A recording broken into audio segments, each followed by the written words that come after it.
It was an emancipation moment the crowd would never forget as they cheered louder when APNU Councillor Carol Joseph reached out to shake the hand of People's Progressive Party Civic Regional Chairman Vickchand Ramphal, indicating that the standoff, which started in January last, had come to an end.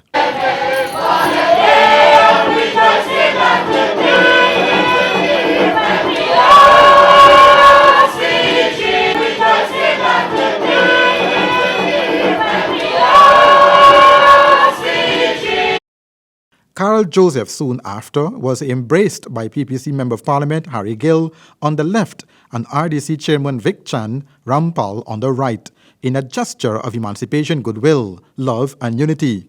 The crowd again cheered lustfully. President David Granger was there, knowing that he was the one that was said to be disrespected by the RDC chairman, who failed to show up when the president visited the region a few months ago. It was said that the president would be the best person to put an end to the fighting. Amidst the evocative rhythm of the African drums and the magnetism of the African folk dances being performed, mixed, of course, with the aroma of cookies and other African delicacies that filled the air, President David Granger spoke to his people. He said that the 1st of August must be seen as an occasion for the entire nation without distinction to celebrate this, since it's a day that brought Guyanese together to become a nation. Today, you know, particularly for the people of African descent, is New Year's Day. The 1st of August is an important day in Guyanese history. It is a day of deliverance, as you can see from the dances and the cultural shows. It's a day when people celebrated the deliverance from 200 years of enslavement. Mr. Granger also told the crowd that Itika epitomizes the village movement that was started by ex-slaves shortly after emancipation 178 years ago. Other ethnic groups developed homes, churches, masjid, mandirs, school and farms. Mr. Granger also pointed out that our foreparents wanted homes to start families. They saw the importance of education for their children as a means of escaping from poverty. They saw the importance of work. These villages were the cradles of what we call Guyanese society. And the villages were not for Africans alone. The villages were for people of all ethnic groups. And if you go to Pleasance or Buxton, you'll see people mixing. For generations they've been mixed. And that is why somebody like Eugene Correa could be honored by the village of Buxton. Bishop Benedict Singh, Clyde Rupchan, all of them are Buxtonians.